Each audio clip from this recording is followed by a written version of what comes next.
নমস্কার বন্ধুরা, সবাই কেমন আছেন? আশা করি সবাই খুব ভালো আছে। আজকে আমি নিয়ে চলে এসেছি সাদা গোলা। আজ বানাবো রসের সাদা গোলা। কেমন করে বানায় সেটা আসুন পরপর দেখুন। আমার ভিডিও স্কিপ করবেন না, সবাই দেখবেন। সবাইকে একটাই অনুরোধ, লাস্টে দেখে ভালো লাগলে লাইক শেয়ার সাবস্ক্রাইব অবশ্যই করবেন, লিখে জানাবেন, ঠিক আছে? তাহলে আসুন দেখে নিন কেমন করে এটা বানায়। দেখুন, বাটি থেকে আমি জলটা দুধটা ছানাটা করে নিয়ে এই দেখুন ছানা করার পরে জলটা ঝরিয়ে নিলাম। এবার ওর উপরে একটু সাদা আমি জল দিয়ে দিয়েছি ঠান্ডা, যাতে করে ভিনেগারের যে কোনো রকম টকটক ভাব যেন এর মধ্যে না থাকে।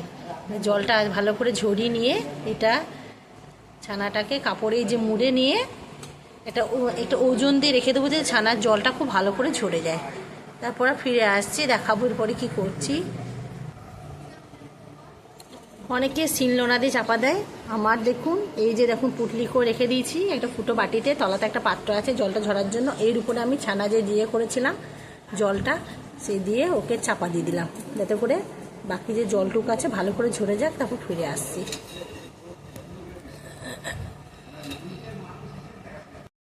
দেখুন জলটা ঝরে যাওয়ার পর ছানাটা এরকম হয়ে গেছে। এবার এই ছানাটাকে আমাকে মাখতে হবে খুব ভালো করে, এরকম করে চেপে চেপে এরকম করে মাখতে হবে। যত বেশি মাখবো ওই ছানাটা তত সফট হবে। এবং তারপর চিনির শিরায় এটাকে গোল গোল করে বল করে দিয়ে ফুটিয়ে নেব। ঠিক আছে, ছানাটাকে ভালো করে মাখি।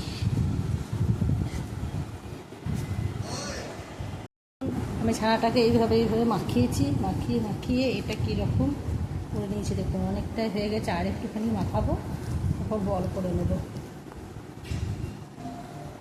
দেখুন আমি হাতে করে এইভাবে চেপটে চেপটে মাখানোর পরে কি সুন্দর সফট হয়ে গেছে।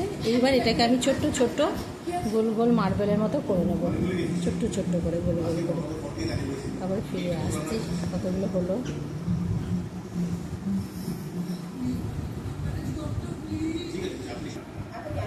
দেখুন আমি ছানা থেকে কি সুন্দর গোল গোল করে নিয়েছি। এগুলো দেখতে ছোট, কিন্তু রসে ফেলার পর না এগুলো বড় বড় হয়ে যাবে। হ্যাঁ, আমি 1 কাপ চিনি আর 1 কাপ জলে একটা রস তৈরি করছি, তারপর এগুলো ফেলে দেবো। রসে দেখতে ফুটে উঠবে কি সুন্দর, ঠিক আছে?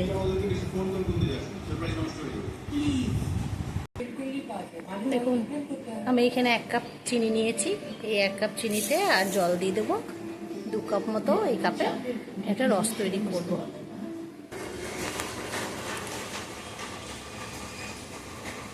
এই রসটা ফুটছে দেখুন। এবার আমি আঁচটাকে একটু কমিয়ে দেব।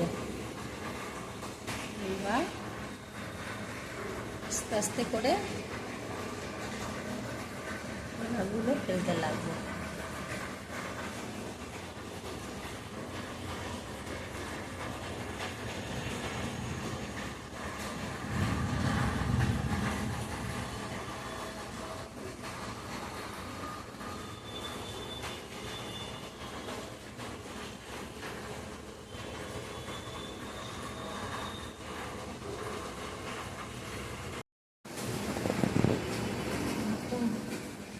সুন্দর হয়েছে না দেখতে? সবাই বাড়িতে এভাবে চেষ্টা করবেন। সবাই তো দোকানে কিনেই খায়, বাড়িতে যদি এভাবে রসের গোলা বানানো হয়, সাদা রসগোলা কেমন হয় বলুন তো? বাড়িতে সবাই এভাবে বানাবেন। আশা করবো সবাই চেষ্টা করে বানাতে, আমার মতো আমিও তো নতুন করে চেষ্টা করেছি। সবাই বানাবেন, খাবেন, এনজয় করবেন, আর আমাকে লিখে পাঠাবেন কেমন হয়েছে খেতে, ঠিক আছে? আজকের মতো টাটা।